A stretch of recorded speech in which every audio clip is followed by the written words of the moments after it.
Você passou a vida inteira acreditando em uma mentira silenciosa, uma mentira que te contaram no berço e que você repetiu para si mesmo todos os dias enquanto trabalhava para sustentar sua família. Você acredita que ser bom é ser disponível. Acredita que sua importância na vida dos seus filhos e parentes é medida pelo tamanho da sua mão aberta.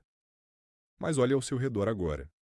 Olhe para as prateleiras da sua alma e para os cantos da sua casa.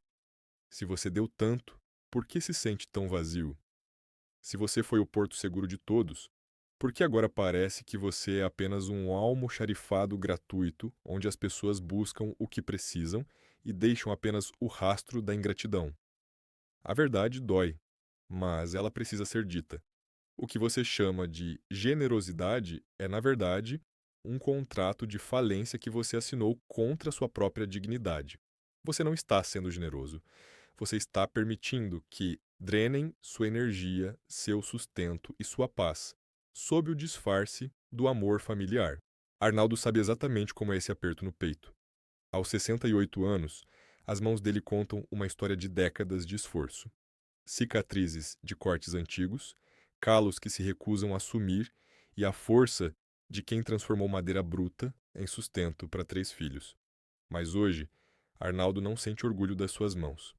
Ele sente o peso de um chaveiro de couro velho, rachado e gasto, que ele aperta com força no bolso. Esse chaveiro carrega as chaves da sua vida, mas ele percebeu, tarde demais, que passou tempo demais entregando essas chaves para quem não sabia nem limpar os pés antes de entrar. A cena se repete como um disco riscado. O sobrinho chega, com um sorriso ensaiado e uma desculpa pronta.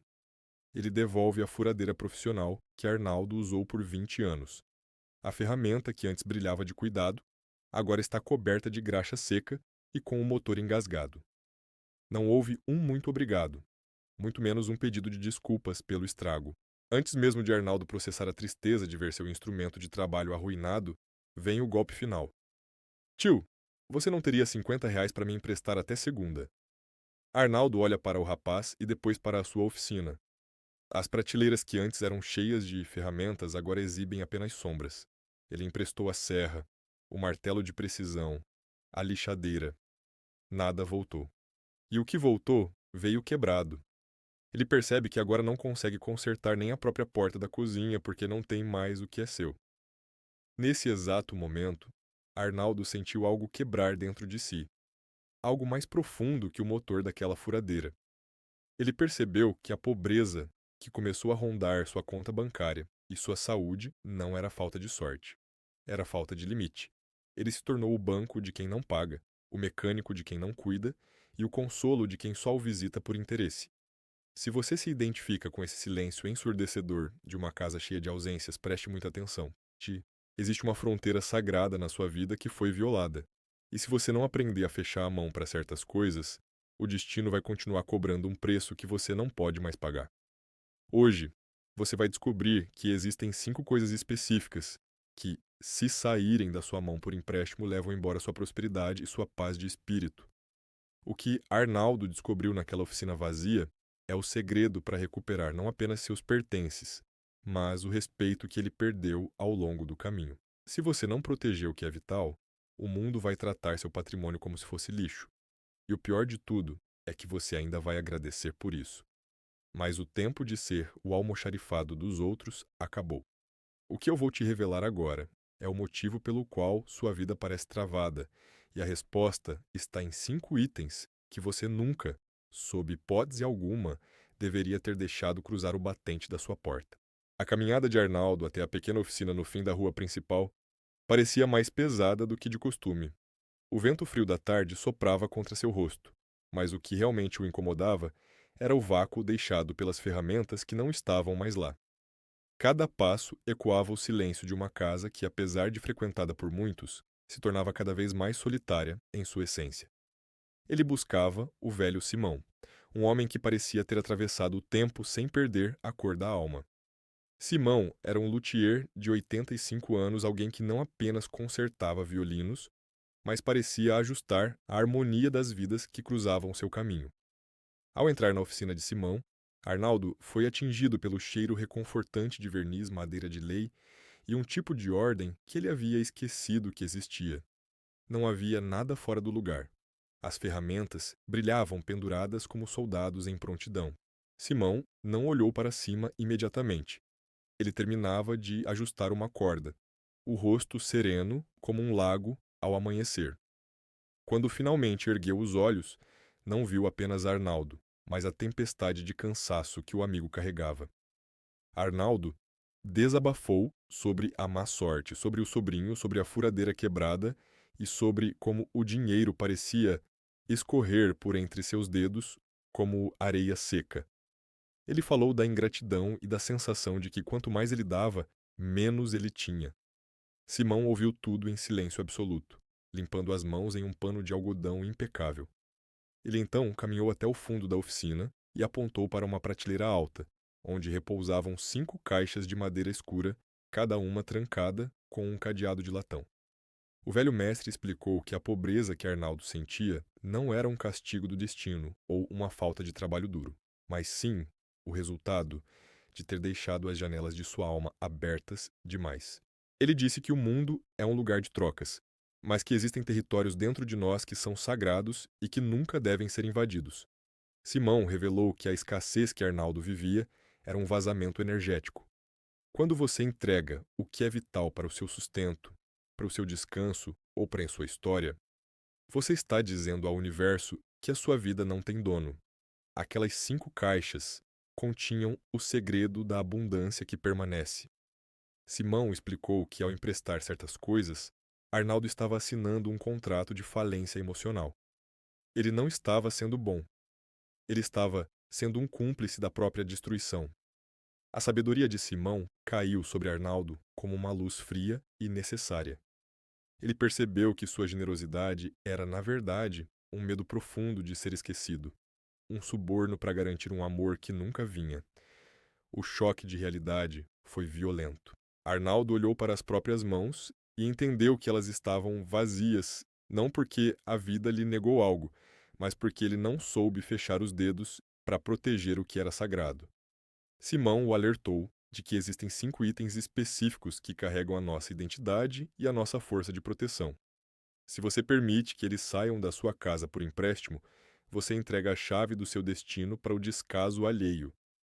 A partir daquele momento, a dúvida que corroía Arnaldo se transformou em uma pergunta urgente. O que ele ainda tinha que era verdadeiramente seu? E quanto da sua pobreza atual era apenas o reflexo de tudo o que ele deixou que os outros levassem sem pedir licença? Arnaldo saiu daquela oficina não com uma resposta pronta, mas com a consciência de que a fronteira da sua prosperidade havia sido violada e que o tempo de ser o almoxarifado dos outros precisava acabar antes que não sobrasse nada dele mesmo para contar a história. Arnaldo caminhou de volta para casa com as palavras de Simão martelando em sua cabeça como um formão mal amolado que insiste em ferir a madeira em vez de moldá-la. Era fácil para o velho luthier falar de limites e caixas trancadas quando ele vivia cercado apenas por seus violinos e pelo silêncio da perfeição. Arnaldo, no entanto, tinha o sangue falando mais alto em suas veias. Ele tinha filhos, tinha sobrinhos, tinha uma história construída sobre o alicerce de nunca dizer não. Ao atravessar o batente de sua própria oficina, ele sentiu o peso de cada ferramenta ausente não como um prejuízo financeiro, mas como uma prova de sua suposta bondade. Ele tentava se convencer de que aquele vazio nas prateleiras era, na verdade, um investimento no afeto alheio. Afinal, o que é um homem se ele não for útil para os seus? A ideia de fechar a mão parecia uma traição contra tudo o que ele acreditava ser certo desde o berço. Ele sentou-se em seu banco de madeira gasto e olhou para as próprias palmas. Elas estavam sujas, calejadas e, naquele momento, tremiam levemente. A resistência subia pela sua garganta como um gosto amargo de café amanhecido. Ele pensava no sobrinho e justificava que o rapaz era jovem, que a vida estava difícil para as novas gerações e que uma furadeira quebrada era um preço pequeno a pagar para manter a harmonia familiar. O medo de ser visto como um velho egoísta e amargurado era mais forte do que a dor de ver seu patrimônio se esvair. Ele temia que, se parasse de ser o porto seguro, as ondas que traziam as pessoas até sua casa simplesmente parassem de quebrar em sua calçada. A solidão que Simão carregava com tanta dignidade parecia para Arnaldo um abismo escuro demais para ser encarado aos 68 anos. Ele se agarrava às suas velhas desculpas, como um náufrago se agarra a um mastro podre durante a tempestade. Talvez Simão estivesse enganado. Talvez a abundância viesse justamente do sacrifício total e da entrega desmedida. Mas, enquanto ele buscava essas justificativas mentais, seus olhos pousaram no canto da estante onde deveria estar a lixadeira que ele emprestara ao vizinho há mais de 6 meses. O espaço estava coberto de teias de aranha e uma poeira espessa que parecia zombar dele. Aquele vácuo não era preenchido por gratidão, mas por um silêncio que o humilhava profundamente. Ele sentia que sua identidade estava se tornando tão rala quanto o verniz barato que alguns usam para esconder madeira de má qualidade. Cada justificativa que ele criava para não impor limites era, na prática, um prego a mais no caixão de sua própria dignidade. Ele sabia, no fundo da alma, que aquele cansaço físico que sentia ao final de cada dia era apenas o reflexo de uma exaustão espiritual muito mais grave. No entanto, a força do hábito é uma corrente invisível que nos mantém presos ao sofrimento conhecido por puro medo do novo. Ele preferia a dor familiar da exploração ao terror desconhecido de assumir as rédeas de sua própria vida. Mas a vida tem formas brutais de testar nossas convicções quando insistimos em ignorar os avisos do destino, justo quando ele tentava se convencer de que tudo estava bem e que ele deveria continuar sendo o mesmo Arnaldo de sempre. O som de um carro parando bruscamente na frente de sua casa quebrou o silêncio pesado da tarde. Era o seu filho mais velho, e o barulho da porta batendo com força trazia consigo a urgência de quem não vem para um abraço, mas para retirar o que ainda resta de um homem que já não sabe mais onde termina a sua generosidade e onde começa a sua destruição. O carro parou com um solavanco diante da calçada, e Arnaldo sentiu o peito contrair antes mesmo de ver quem era. Marcelo, seu filho mais velho, entrou pela oficina sem bater, com os olhos injetados e o hálito denunciando uma noite mal dormida. Não houve um abraço nem um comentário sobre a saúde do pai. Marcelo foi direto ao ponto com uma urgência que parecia uma faca apontada para o coração de Arnaldo. Ele precisava do relógio de ouro do avô. Disse que era uma emergência, um investimento de última hora que daria um retorno garantido. Mas a verdade estava escrita no suor frio em sua testa e no tremor das mãos. Era dívida de jogo, e Arnaldo sabia disso no fundo da sua alma. Pela primeira vez em décadas, Arnaldo tentou erguer o muro que Simão havia sugerido. Ele apertou o chaveiro de couro no bolso e sentiu o relevo do material gasto. Com a voz falha, ele disse que não, que o relógio era o último elo físico com o passado e que o tempo de ser o banco da família tinha acabado. Mas a resposta de Marcelo não foi o silêncio respeitoso que Arnaldo ingenuamente esperava. Foi uma explosão de veneno que estilhaçou qualquer ilusão de autoridade. Marcelo riu de forma amarga, chamando o pai de egoísta e de velho gagá, influenciado por conversas de botequim. Ele jogou na cara de Arnaldo cada sacrifício que o pai havia feito no passado, como se fosse uma obrigação não cumprida, uma dívida eterna que Arnaldo nunca conseguiria pagar. O filho gritou que Arnaldo sempre preferiu as ferramentas aos filhos, e que se perdesse tudo a culpa seria exclusivamente daquele egoísmo tardio e cruel. Marcelo saiu batendo a porta com tanta força que um dos formões caiu da prateleira e cravou no chão de terra batida, vibrando como um grito interrompido que se recusa a calar. Arnaldo ficou ali, parado no centro da oficina que agora parecia uma tumba. A coragem que sentira horas antes na presença de Simão escorreu como água suja pelo ralo da alma. O silêncio que se seguiu foi o mais pesado que ele já experimentou em quase 7 décadas de vida. Ele sentou no banco e olhou para o relógio de ouro em cima da bancada.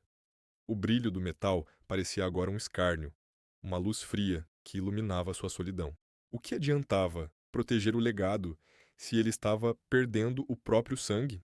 O medo de morrer sozinho, odiado por aqueles que ele mais amava, subiu pelas suas pernas como uma maré gelada. Ele sentiu que sua tentativa de impor limites tinha sido um erro grotesco de um homem que não tinha mais o direito de querer nada para si. Ele se viu pequeno, inútil e profundamente cansado de lutar contra a correnteza. A ideia de que a sua busca por dignidade era um erro parecia agora uma piada de mau gosto contada pelo destino. Arnaldo baixou a cabeça sobre as mãos sujas de serragem e chorou o choro silencioso e amargo dos velhos que percebem que, ao tentarem salvar a própria alma, podem ter cavado a própria cova no coração dos filhos. Naquele momento, ele não era mais o mestre da madeira.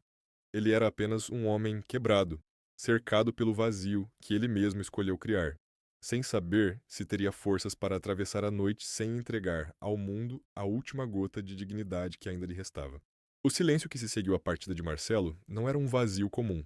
Era um silêncio que pesava, que tinha cheiro de serragem velha e o gosto metálico do arrependimento. Arnaldo olhou para o formão cravado no chão e, por um instante, viu ali o seu próprio coração exposto e ferido pela mão de quem ele mais tentou proteger. Ele estendeu a mão para o relógio de ouro sobre a bancada, mas não para entregá-lo. Seus dedos tocaram o metal frio, e ele sentiu uma pulsação que não vinha da máquina, mas da memória do seu pai, um homem que nunca deixou faltar o pão, mas que também nunca deixou ninguém pisar em sua sombra. Foi naquele exato segundo que a névoa que cobria os olhos de Arnaldo se dissipou. Ele entendeu que a pobreza que o cercava não era uma questão de moedas, mas de fronteiras. Simão estava certo. Cada ferramenta que ele emprestou e não voltou, cada nota de dinheiro que ele tirou do próprio sustento para alimentar a preguiça alheia, cada par de sapatos que ele cedeu para quem não queria caminhar, eram buracos no casco do seu barco. Ele não estava sendo um pai bondoso ou um tio generoso, ele estava sendo um náufrago que, por medo da solidão, entregava os próprios pedaços da jangada para quem já estava em terra firme. Arnaldo, né, sentiu uma força que não vinha dos músculos, mas de um lugar profundo que ele havia esquecido que existia. Ele não chorou mais. Ele se levantou, retirou o formão do chão com um movimento firme e o colocou de volta no lugar exato onde deveria estar. Ele pegou o relógio de ouro e o guardou no bolso interno do casaco, perto do peito. Aquele objeto não era moeda de troca para vícios alheios. Era o testemunho de uma linhagem que exigia respeito. Ele decidiu, naquele momento, que o almoxarifado estava fechado para balanço e que as portas agora teriam trancas que só seriam abertas para quem soubesse o valor do que estava lá dentro. Ele percebeu que o amor que precisa ser comprado com renúncia total não é amor, é extorsão emocional. Se para ter o filho por perto ele precisava se destruir, então a distância era o preço da sua sobrevivência. Nas semanas que se seguiram, a oficina de Arnaldo começou a mudar de cor. Ele não saiu correndo atrás de quem o ofendeu. Ele simplesmente ficou em silêncio. Quando o sobrinho apareceu novamente com a mesma cara de coitado e a mão estendida, Arnaldo não disse uma palavra áspera. Ele apenas olhou nos olhos do rapaz e disse que não tinha nada para emprestar, pois tudo o que ele possuía agora tinha dono e destino. O choque no rosto do jovem foi a primeira vitória.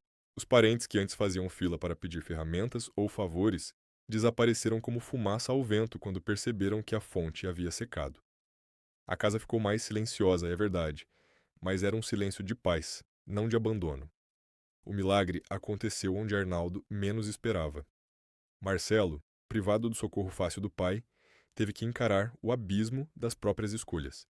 Sem o relógio do avô para empenhar, ele teve que se sujeitar a um trabalho que antes desprezava. Um mês depois, ele voltou à oficina. Não chutou a porta. Ele entrou devagar, com a cabeça baixa e um envelope na mão com uma pequena parte do que devia ao pai. Não houve grandes discursos, mas o respeito que brilhou nos olhos do filho valia mais do que todo o ouro do mundo. Arnaldo recuperou a saúde porque parou de carregar o peso do mundo nas costas. Ele entendeu que existem 5 coisas que são a nossa armadura, nossas ferramentas de trabalho, nossos sapatos que guiam o caminho, nossa última reserva de segurança, o legado dos nossos antepassados e a essência da nossa cozinha, representada pelo sal e pelo tempero. Se você entrega isso, você se entrega. Agora, eu quero que você olhe para a tua vida com a mesma coragem de Arnaldo.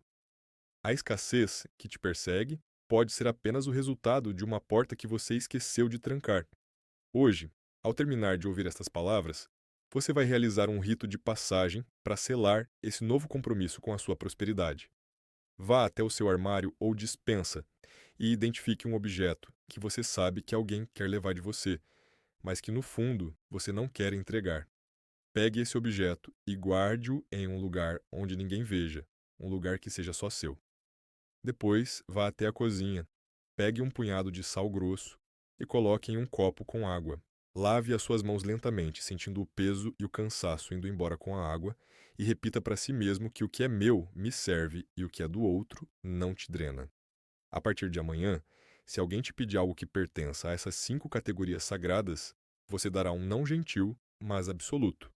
Não se explique, não se desculpe. Apenas proteja a sua fonte. Quando você aprender a fechar a mão para o que é vital, o universo finalmente entenderá que você está pronto para receber o que é infinito. O tempo de ser o depósito dos outros acabou. Começa agora o tempo de ser o dono da sua própria história.